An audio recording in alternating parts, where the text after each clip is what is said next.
دیجئے، ہر ساعت کی پوری حفاظت کیجئے، کہیں نافرمانی کا کوئی ارتکاب نہ ہو اور عین اس حالت میں کہیں موت نہ آ جائے۔ میں وہ حدیث آپ کو سنا چکا ہوں، لا یزنی الزانی حین یزنی وہو مومن، کوئی زانی حالت ایمان میں زنا نہیں کرتا، جب وہ زنا کر رہا ہوتا ہے ایمان اس کے دل سے نکل کر اوپر سر پر منڈلاتا رہتا ہے۔ کوئی چور حالت ایمان میں چوری نہیں کرتا، ولا یسرق السارق حین یسرق وہو مومن، کوئی شرابی حالت ایمان میں شراب نہیں پی سکتا، ولا یشرب الخمر حین یشرب وہو مومن۔ اگر ایمان بھی ہو دل میں اور یہ حرکات بھی ہو رہی ہو تو وہ ایمان 2 پیسے کا نہیں، 2 ٹکے کا نہیں، کیا اس ایمان کی قیمت ہے، کیا قدر و قیمت ہے اس کی؟ اب اگر عین اسی حالت کے اندر موت آ گئی تو یہ تو خلوع ایمان ہے، ایمان کا خالی ہو جانا ہے۔ یہ ہے وہ بات جو کہی گئی۔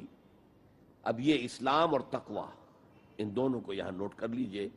یا ایھا الذین آمنوا اتقوا اللہ حق تقاتہ ولا تموتن الا وانتم مسلمون، اے ایمان کے دعوے دارو، اللہ کا تقوی اختیار کرو جتنا کہ اس کے تقوی کا حق ہے، اور دیکھنا موت نہ آنے پائے مگر فرما برداری کی حالت میں۔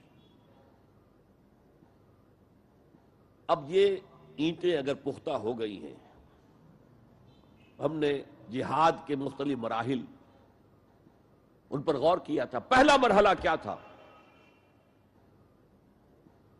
نفس امارہ کے خلاف جہاد، شیطان اور اس کی ذریت صلبی و مانوی کے خلاف جہاد، بگڑے ہوئے معاشرے کے جو پریشرز ہیں ان کے خلاف جہاد۔ یہ 3 جہاد کر کے کما حقہ فرض کیجئے کہ اب آپ تقوی اور فرما برداری کی روش پر راسخ ہو گئے، قائم ہو گئے۔ اب اگلا قدم کیا ہے؟ اب ان اینٹوں سے فصیل بنانی ہے۔ اینٹیں تو مضبوط ہو گئی، پوری طرح پٹ گئی، پختہ ہو گئی۔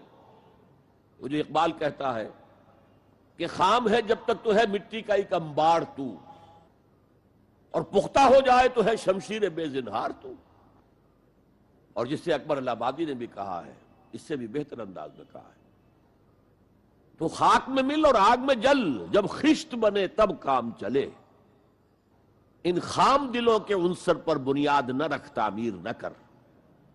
اگر ساحل سمندر سے ریت لے کے گولا بنا لیں، وہ نم تو ہوتی ہے ریت، گولا بن جائے گا، پھر کہ اسے شیشے پر بھی ماریں گے شیشہ کھڑا رہے گا، ریت بکھر جائے گی۔ اسی گولے کو ذرا بھٹی میں ڈال کے پکا لو، روڑا بنا لو، تو خاک میں مل اور آگ میں جل، جب خشت بنے، جب اینٹ بنو گے تب کام چلے۔ اب اگر اسے مارو گے تو کوئی نتیجہ تو برآمد ہوگا کہ نہیں؟ تو یہ پختہ افراد کی شخصیت کو پختہ کرنا، جو ہے کہ اجتماعی اس کو نظر انداز کرتی ہے، جیسا کہ میں نے عرض کیا تھا، پہلی منزل تعمیر نہیں کی، دوسری کے اوپر چڑھانا ہو گئے، دوسری ہے نہیں، تیسری جو ہے وہ ہوا کے اندر اس کی تعمیر ہو رہی ہے۔ ہماری بہت سی ناکامیوں کا اصل سبب یہ ہے۔ حضور نے پہلے افراد کو تیار کیا ہے، افراد کے ہاتھوں میں ہے اقوام کی تقدیر، ہر فرد ہے ملت کے مقدر کا ستارہ، اور ہر حیات اجتماعی یا کوئی تنظیم ہو، کوئی جماعت ہو جو اسلام کی سربلندی کے لیے کام کرنا چاہیے، اسے سب سے پہلے پختہ کردار والے افراد تیار کرنے ہوں گے۔ یا ایھا الذین آمنوا اتقوا اللہ حق تقاتہ ولا تموتن الا وانتم مسلمون۔ اب دوسرا نکتہ کیا ہے؟ ان کو جوڑنا ہے، اب اینٹوں کو جوڑنا ہے۔ And for that you need a cement substance۔ پچھلے زمانے میں چونا وغیرہ ہوتا تھا، چونے سے جوڑا جاتا تھا، آج کل سیمنٹ ہے۔ اگر یہ سیمنٹ سبسٹنس مضبوط ہے تو یہ فصیل اور دیوار مضبوط ہے، اگر یہ نہیں ہے تو چاہے اینٹیں پختہ ہوں تب بھی سیلاب کا ریلا آئے گا، بہا کے لے جائے گا۔ اینٹوں کی پختگی کے ساتھ ساتھ ان کو جوڑنے والا مورٹر جو ہے اس کو بھی مضبوط ہونا چاہیے۔ اس لیے دوسرا نقطہ یہ سہ نکاتی لائے عمل، 3 نکاتی لائے عمل. پہلا تقوی اختیار کرو اور اللہ تعالیٰ کی پوری فرما برداری اختیار کرو. کوئی لمحہ تمہارا نافرمانی میں نہ گزرے. اب واعتصموا بحبل اللہ جمیعا ولا تفرقوا، چمٹ جاؤ اللہ کی رسی کے ساتھ مل جل کر اور تفرقے میں نہ پڑو. اعتصام عصمت سے بنا ہے، عصمت حفاظت کو کہتے ہیں.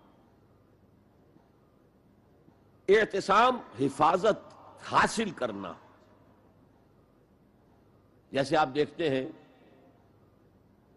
کہ کسی بچے کو اگر کوئی خوف لاحق ہو جائے، کوئی ڈرائے، وہ آئے گا دوڑے گا ماں کی گود میں آ کر ماں سے چمٹ جائے گا. وہ یہ سمجھتا ہے اپنے چھوٹے سے ذہن کے مطابق میں قلعے میں آ گیا ہوں. یہ دوسری بات ہے کہ کوئی سفاک انسان، جیسے فسادات ہوتے ہیں یا جیسا کچھ سن 47 میں ہوا تھا، کوئی سفاک بھیڑیا صفت انسان آئے، بچے کو کھینچے ماں کی گود سے، اچھالے اور کسی نیزے میں پرو لے. لیکن بچہ یہ سمجھتا ہے کہ میں آ گیا ہوں، پناہ میں آ گیا ہوں، قلعے میں آ گیا ہوں. تو یہ ہے اعتصام. اور عجیب بات یہ ہے کہ جو اس سورہ مبارکہ کی جو ہم نے شروع کی ہیں آیات، وہاں سے ایک آیت پہلے جو ہے 10ویں رکوع کی آخری آیت، وَمَن يَعْتَصِم بِاللَّهِ فَقَدْ هُدِيَ إِلَىٰ صِرَاطٍ مُسْتَقِيمٍ. یہاں حبل اللہ نہیں ہے، جو اللہ کے ساتھ چمٹ جائے تو اس کی ہدایت تو ہو گئی صراط مستقیم کی طرف. اللہ سے جڑ جاؤ. سورہ حج کی آخری آیت کے بھی آخری الفاظ یہی ہیں، وَاعْتَصِمُوا بِاللَّهِ فَأَقِیمُوا الصَّلَاةَ وَآتُوا الزَّکَاةَ وَاعْتَصِمُوا بِاللَّهِ. وہ تمہارا پشت پناہ ہے. هُوَ مَوْلَاكُمْ فَنِعْمَ الْمَوْلَىٰ وَنِعْمَ النَّصِيرُ. کیا ہی اچھا ہے وہ مولا، پشت پناہ، مددگار، حمایتی، کیا ہی اچھا ہے وہ مدد کرنے والا. تو وہاں پر بھی وَاعْتَصِمُوا بِاللَّهِ، وہی لفظ یہاں آیا، وَمَن يَعْتَصِم بِاللَّهِ فَقَدْ هُدِيَ إِلَىٰ صِرَاطٍ مُسْتَقِيمٍ. اب یہاں سوال پیدا ہوتا ہے وہ حبل اللہ کون سی ہے؟ اب اصول یہ سامنے رکھیے کہ قرآن مجید میں اگر محسوس ہو کہ کسی جگہ پر کوئی ابہام ہے، اجمال ہے، کہیں وضاحت کی ضرورت ہے، تو یہ حق ہی نہیں فرض ہے محمد الرسول اللہ صلی اللہ علیہ وسلم کا کہ اس کو بیان کریں، واضح کریں، تبیین کریں. انزلنا الیک الذکر لتبین للناس ما نزل الیہم. اے نبی، ہم نے آپ کی طرف یہ الذکر اس لیے نازل کیا ہے کہ آپ لوگوں کے لیے واضح کریں وہ شے جو ان کے لیے نازل کی گئی، ان کی طرف بھیجی گئی.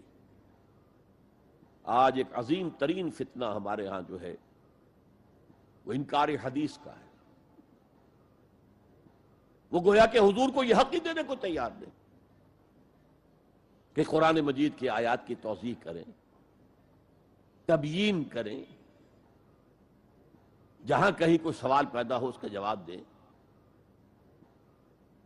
لیکن یہ جان لیجئے یہ حضور کا صرف حق نہیں، فرض ہے. مجھے ایک بڑا تلخ تجربہ ہوا تھا لاہور میں 1973 میں، وہ جو عالمی کانفرنس ہوئی تھی لاہور میں، دنیا کے تمام مسلمان ملکوں کے سربراہ وہاں جمع تھے. تو اس زمانے میں اس آیت کا بڑا چرچا تھا، اخبارات میں بھی بڑے بڑے اشتہار شائع ہو رہے لوگوں کی طرف سے، وَاعْتَصِمُوا بِحَبْلِ اللَّهِ جَمِيعًا وَلَا تَفَرَّقُوا. رکشاؤں کے پیچھے بھی بینر لگے ہوئے ہیں، ٹیکسیوں کے پیچھے بینر لگے ہوئے ہیں، وَاعْتَصِمُوا بِحَبْلِ اللَّهِ جَمِيعًا. بینر آویزاں ہیں سڑکوں پر جا بجا. لیکن میں ایک پریس میں گیا کہ جہاں میری ایک کتاب چھپ رہی تھی اور تاخیر ہو رہی تھی، تو میں ذرا ان سے کہنے گیا جلدی کرو. وہاں ایک صاحب آئے ہوئے تھے اور بدقسمتی سے آزاد کشمیر، جو ہمارے ہاں آزاد کشمیر کہلاتا ہے، آپ کے ہاں وہ مقبوضہ کشمیر کہلائے گا، اس کے وہ محکمہ جو انفارمیشن ڈپارٹمنٹ کے سیکرٹری تھے، اہم تھے. انہوں نے کہا یہ کیا ہوا؟ یہ لا یعنی کلام ہے، بے معنی کلام ہے. فاعتصموا بحبل اللہ جميعا، کہاں ہے وہ رسی؟ کس کو رسی؟ کون سی رسی کو پکڑوں؟ بہت صدمہ ہوا، لیکن کیا کیا جائے؟ وہ اصل میں کمیونسٹ ذہن کے تھے۔ اب اس لیے وہ اللہ کے رسول نے واضح کیا ہے کہ حبل اللہ کون سی ہے۔ میں وہ حدیث آپ کو سنا چکا ہوں، حضرت علی رضی اللہ تعالیٰ عنہ سے جو مروی ہے نبی اکرم صلی اللہ علیہ وسلم، ترمذی شریف اور دارمی یا بیہقی میں موجود ہے، تو اس میں یہ الفاظ میں ہوا حبل اللہ المتین وہو ذکر الحکیم وہو الصراط المستقیم۔ حضرت علی فرماتے یہ ہیں کہ میں نے سنا حضور نے ارشاد فرمایا ان قریب ایک بہت بڑا فتنہ رونما ہوگا، انہا ستکون فتنۃ۔ میں نے سوال کیا مل مخرج منہا یا رسول اللہ، اے اللہ کے رسول فرمائیے اس سے نکلنے کا راستہ کون سا ہوگا، مخرج کون سا ہوگا، ایگزٹ کون سا ہوگا؟ یا آپ کے ہالز میں جہاں ایگزٹ لکھا ہوا ہوتا ہے سرخ سی بتیوں کے ساتھ، عرب ممالک میں مخرج لکھتے ہیں اس کو، نکلنے کی جگہ، بھاگنے کی جگہ، اگر کہیں دھواں بھر جائے، کہیں آگ لگ جائے تو بھاگو ان روشنیوں کی طرف، ان دروازوں کی طرف، وہ کھل جائیں گے۔ تو جب حضور نے فرمایا کہ انہا ستکون فتنۃ، تو حضرت علی کہتے میں نے پوچھا بل مخرج منہا یا رسول اللہ، فرمایا کتاب اللہ، فتنوں سے بچانے والی اور فتنوں سے نکالنے والی شے صرف کتاب اللہ ہے۔ فیہ خبر ما قبلکم و نبأ ما بعدکم و حکم ما بینکم، اس میں تم سے پہلے جو اقوام تھی ان کی خبریں موجود ہیں، تمہارے بعد آنے والی جو چیزیں ہیں ان واقعات کا تذکرہ موجود ہے، اور تمہارے درمیان جو اختلافات بھی رونما ہو سکتے ہیں ان سب کا حل موجود ہے۔ وَهُوَ حَبْلُ اللَّهِ الْمَتِينُ وَهُوَ الصِّرَاطُ الْمُسْتَقِيمُ وَهُوَ ذِكْرُ اللَّهِ الْحَكِيمُ، اور یہی تو ہے اللہ کی مضبوط رسی، اور یہی تو ہے الذکر۔ تم نے الذکر نہ معلوم کیا بنا لیے ہیں، کس طرح کے اذکار، سب سے بڑا ذکر الذکر۔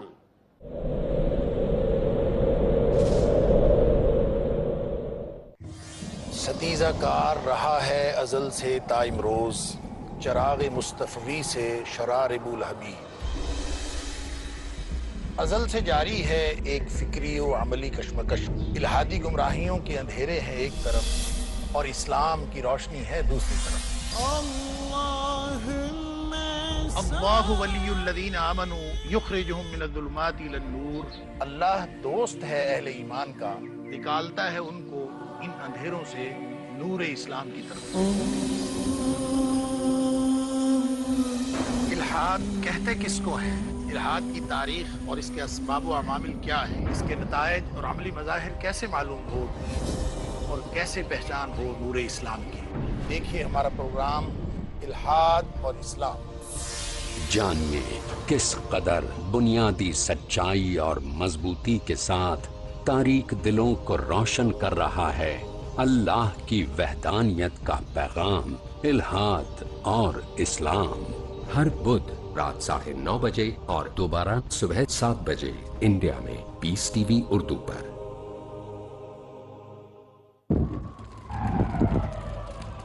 Dialogue, discussion, debate, rebuttal, conclusion. Eliminate misconceptions about religion. Get enlightened.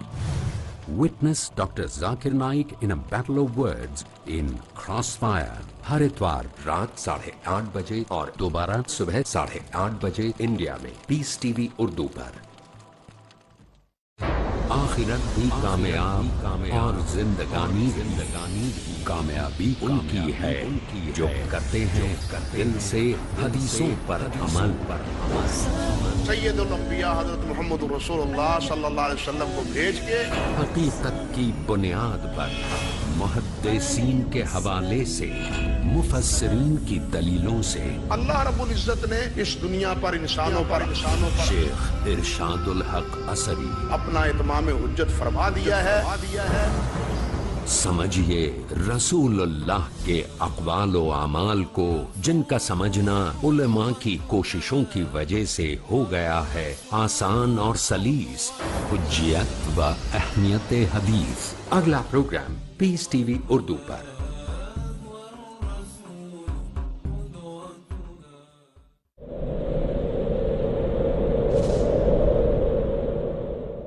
یوں سمجھیے دی ریممبرنس از قرآن.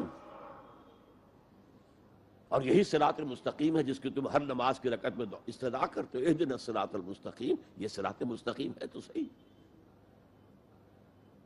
تو حبل اللہ قرآن ہے. ایک حدیث میں آتا ہے عبداللہ ابن مسعود سے رضی اللہ تعالی عنہ، القرآن حبل اللہ الممدود من السماء الى الارض. حضور نے فرمایا یہ القرآن جو ہے یہ اللہ کی رسی ہے جو تنی ہوئی ہے آسمان اور زمین کے درمیان. اللہ کا قرب چاہتے ہو تو اس رسی کو پکڑ کے چڑھو اوپر. تقرب اللہ کا سب سے بڑا ذریعہ قرآن ہے. اس سے بھی زیادہ پیارے انداز میں ایک حدیث میں واقعہ بیان ہوا ہے. حضور صلی اللہ علیہ وسلم اپنے حجرے سے برآمد ہوئے اور آپ نے دیکھا ایک کونے میں کچھ لوگ قرآن مجید کا مذاکرہ کر رہے ہیں، سمجھ رہے ہیں، سمجھا رہے ہیں. درس کی شکل نہیں کہ جو مونولوگ ہوتا ہے، ایک آدمی بولتا ہے باقی سنتے ہیں، نہیں. حضور کے چہرے پر بشاشت، خوشی کے، مسرت کے آثار ظاہر ہوئے. تشریف لائے، سوال کیا الستم تشہدون، کہ آپ لوگ شہادت نہیں دیتے اللہ الہ الا اللہ وانی رسول اللہ ہے وان ھذا القرآن جاء من عند اللہ، کہ اللہ کے سوا کوئی معبود نہیں اور میں اللہ کا رسول ہوں اور یہ قرآن اللہ کے پاس سے آیا. سب کا جواب کیا تھا؟ بھلا یا رسول اللہ، بھلا یا رسول اللہ، حضور ہم گواہ ہیں اس پر. پھر فرمایا آپ نے فاستبشروا، تو خوشیاں مناؤ. فإن هذا القرآن طرفه بأيديكم وطرفه بيد اللہ، یہ قرآن وہ شے ہے جس کا ایک سرا تمہارے ہاتھ میں ہے، ایک سرا اللہ کے ہاتھ میں. تعلق مع اللہ، تقرب الی اللہ کے لیے کوئی ذریعہ اگر ہے تو صرف قرآن. اب یہاں ایک بہت بڑے مسئلے کا حل ہو رہا ہے. اکثر جو بھی درد مند لوگ ہیں امت کے بارے میں سوچتے ہیں، غور و فکر کرتے ہیں، وہ اتحاد اتحاد اتحاد اتحاد کا واس کہتے ہیں. اور وہ اتحاد جو ہے اس کے لیے کوئی بنیاد ہے نہیں. فرقہ پرستی ہے، فرقہ بندی ہے، کہیں اور کہیں ذاتیں ہیں. کیا زمانے میں پنپنے کی یہی باتیں ہیں؟ اصل میں جمع ہونے کے لیے کوئی بنیاد چاہیے. قرآن جمع کرتا ہے کس اعتبار سے؟ دیکھیے جانوروں کا ایک گلہ ہے جا رہا ہے، بھیڑیں بکریوں کا، ایک آدھ کتا بھی ان کو کافی ہے جمع رکھنے کے لیے. ذرا بکری کوئی ادھر ہوئی، وہ کتا آیا، وہ پھر واپس اپنے گلے کے اندر مل گئی. ایک دو کتے بھی کافی ہے. بڑے سے بڑے گلے کو سنبھال کر رکھنے کے لیے ایک دو کتے کافی. لیکن انسانوں کو اگر جمع کرنا ہے تو پہلے ان کے اندر فکری اور ذہنی ہم آہنگی پیدا کرنا ضروری ہے. ان کے خیالات ایک جیسے ہوں، ان کے نظریات ایک جیسے ہوں، ان کے مقاصد ایک جیسے ہوں، ان کی سوچ ایک جیسی ہو، ان کے طریقہ کار ایک جیسے ہوں. جب تک یہ چیزیں نہیں ہوں گی جمع کیسے ہو جائیں گے؟ اتحاد کا واس کہتے رہیے، کوئی نتیجہ نکلے گا ہی نہیں، اور نہیں نکل رہا. متحد کرنے والی شے صرف اللہ کی کتاب ہے. یہ آپ کے اندر فکری ہم آہنگی پیدا کرے گی، اور وہ بھی صرف قرآن کی تلاوت سے نہیں، قرآن کو سمجھنے سے، سمجھ کر پڑھنے سے. جس کے لیے میں بار بار عرض کر چکا ہوں کہ سمجھ کر پڑھنے سے مراد کیا ہے؟ اتنی عربی سیکھ کر پڑھنا کہ قرآن کا مفہوم براہ راست آپ کے ذہن اور قلب میں اترتا جائے. آپ کسی مترجم کے ترجمے کے ذریعے سے قرآن نہ پڑھیں، وہ سیکنڈ ہینڈ نالج ہو جائے گا. وہ تو آپ مترجم کی آنکھ سے قرآن پڑھ رہے ہیں، اپنی آنکھ سے نہیں پڑھ رہے. اگر اس طریقے سے قرآن کے ساتھ جڑ جایا جائے تو ذہنی ہم آہنگی ہوگی، فکری ہم آہنگی ہوگی، مقصد ایک ہو جائے گا، اعلاء کلمت اللہ. وہ جو کہا کسی نے کہ میری زندگی کا مقصد تیرے دی کی سرفرازی، میں اسی لیے مسلمان، میں اسی لیے نمازی. اگر مقصد ایک ہوگا تو ہم مقصد لوگوں کو کہتے ہیں امت. اما یا اموں کے معنی ارادہ کرنا. آمین البیت الحرام، وہ لوگ جو بیت الحرام کا قصد کر کے جا رہے ہیں، سفر کر رہے ہیں. تو امام جس کا کہ سب لوگ پیروی کر رہے ہیں. راستے کو امام کہتے ہیں اس لیے کہ آپ بھی راستے کے پیچھے پیچھے جا رہے ہیں، فالو کر رہے ہیں راستے کے ساتھ. راستہ مڑ گیا، آپ بھی مڑ گئے. تو امت وہ ہے ان لوگوں کا مجموعہ جن کا مقصد ایک ہے. آج ہم کہتے ہیں امت مسلمہ، امت مسلمہ. کہاں ہے امت مسلمہ؟ وحدت امت کا سب سے بڑا خودی خواہ ہندوستان میں علامہ اقبال. ایک ہو مسلم حرم کی پاسبانی کے لیے، نیل کے ساحل سے لے کر تا بخاک کاشغر. لیکن اس کو بھی ماننا پڑا ہے اپنے لیکچرز میں. Reconstruction of religious thought in Islam. There is no Muslim Ummah present at this time. کوئی مسلم امت موجود نہیں ہے. Instead we have a number of Muslim nations. یہ بات چونکہ 1928 میں کہی. اس وقت تک تمام مسلمان ممالک جو ہیں کولونیل پاورز، یورپین پاورز کے تحت تھے، غلام تھے. انڈونیشیا سے موریتانیہ تک سب غلام. وہ تو صرف صحرائے عرب کو چھوڑا ہوا تھا انہوں نے، کہ وہاں کچھ تھا ہی نہیں. اگر تیل اس وقت کہیں نکل آیا ہوتا تو اس میں تو وہ پنجے گاڑتے کہ جو کبھی پنجے نکلنے والے نہ ہوتے. بہرحال یہ ان سب کو جوڑنے والی شے جو اقبال کہتا ہے instead we have a number of Muslim nations. آج ہم کیا کہیں گے؟ Instead we have a number of Muslim countries.